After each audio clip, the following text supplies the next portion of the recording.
नमस्कार, मी पंजाब डक. आज आहे 5 जुलै 2026. आज राज्यामध्ये 5 जुलैपासून 5, 6, 7 पर्यंत आणखीन 3 दिवस राज्यात पाऊस राहणार आहे, म्हणून हा अंदाज लक्षात घ्यायचा. 8 तारखेच्या नंतर राज्यातला पावसाचा जोर ओसरणार आहे, म्हणून ज्यांचे पेरणी राहिली असेल तर तुम्ही काय करायचं, 8 तारखेच्या नंतर तुम्ही तुमची पेरणी करू शकतात. कारण की आणखीन 3 दिवस 5 जुलै, 6 जुलै आणि 7 जुलै आणखीन 3 दिवस राज्यात पावसाचा जोर राहणार आहे, म्हणून ही अंदाज लक्षात घ्यायचा. मुंबई, पुणे, नाशिककडे जास्त पाऊस राहील. त्याच्यानंतर विदर्भामध्ये पूर्व विदर्भ आणि पूर्व विदर्भाकडे आज 5-6 जिल्ह्यामध्ये खूप जोराचा पाऊस पडेल, म्हणून हे लक्षात घ्यायचं. मराठवाड्यात देखील असाच रिमझिम स्वरूपाचा पाऊस पडणार आहे, म्हणून हा देखील अंदाज सर्व शेतकऱ्यांनी लक्षात घ्यायचा. तसेच नाशिककडे, मुंबईकडे मात्र ह्या 3 दिवस मात्र खूप पाऊस पडणार आहे. नाशिककडे देखील मुसळधार पाऊस पडणार आहे, काही ठिकाणी अति मुसळधार पडणार आहे. मुंबईला मात्र रेनफॉल म्हणजे हेवी टू हेवी म्हणजे खूप पाऊस पडणार आहे.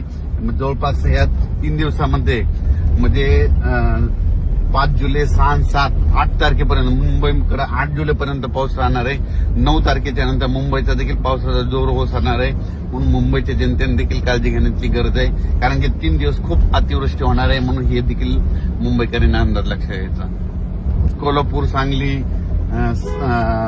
सातारा, पंढरपूर, इकडे धाराशिव जिल्हा, लातूर जिल्हा, बीड जिल्हा या भागामध्ये असाच स्वरूपाचा रिमझिम कुठं पेंडवालता पाऊस असा चालू राहणार आहे.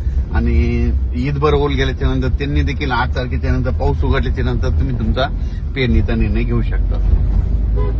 विदर्भात देखील मात्र पूर्व आणि पश्चिम विदर्भात आज देखील म्हणजे आज 5 जुलै, 6 आणि 7 तारखेपर्यंत आणखी 3 दिवस 7 तारखेपर्यंत विदर्भात देखील पावसाचा जोर असाच राहणार आहे. काही ठिकाणी अमरावती जिल्हा, अकोला, बुलढाणा जिल्हा पाऊस जास्त असल्यामुळे त्यांच्या वापसा न झाल्यामुळे त्यांच्या पेरण्या राहिल्या. त्या शेतकऱ्याचे फोन येत होते की पाऊस कधी थांबत, तर त्या शेतकऱ्याला, विदर्भातल्या शेतकऱ्याला सांगू इच्छितो की 7 तारखेपासून तुमच्या विदर्भाचा पावसाचा जोर ओसरणार आहे. नंतर तुम्ही तुमच्या पेरण्या करू शकता.